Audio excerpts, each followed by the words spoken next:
নোয়াখালী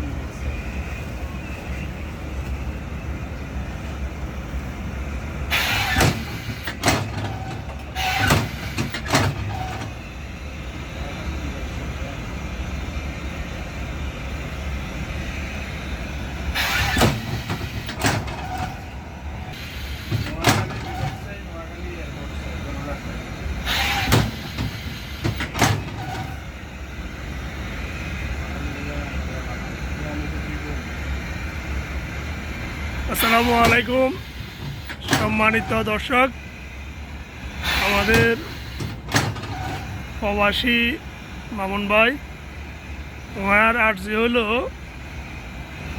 নোয়াখালী বিভাগ চাই আর নোয়াখালী আন্তর্জাতিক বিমানবন্দর চাই। বিমানবন্দর একটু প্রস্তাবনা হয়েছে, একটু শুনছি। এখন নোয়াখালী বিভাগ বাস্তবায়নের জন্য ওনার ভাষ্যমত হলো কুমিল্লা বিভাগ থেকে নোয়াখালী বিভাগ উত্তম।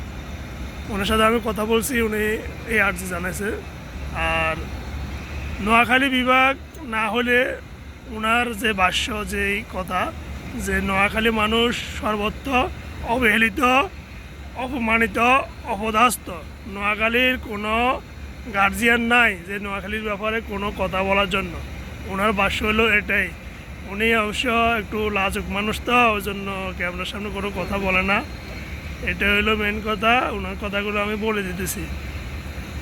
উনি একজন প্রবাসী। উনি তার প্রবাস জীবনের থেকে তার একটা আক্ষেপ, তার একটা আশা যে নোয়াখালী বিভাগটা যেন হয়, এটা হলো তার মনের আশা ভরসা। তো ওই নোয়াখালী বিভাগের জন্য যারা বলতেছেন তারা সবাই ওনার প্রতি একটু দৃষ্টি আকর্ষণ করবেন, যেন ওনার কথাগুলা মাননীয় মন্ত্রী মহোদয়, প্রধানমন্ত্রী মহোদয় সবাই শুনেন, সবাই একটু মনোযোগ দিবেন। আল্লাহ হাফেজ। আসসালামু আলাইকুম ওয়া রাহমাতুল্লাহি ওয়া বারাকাতুহু।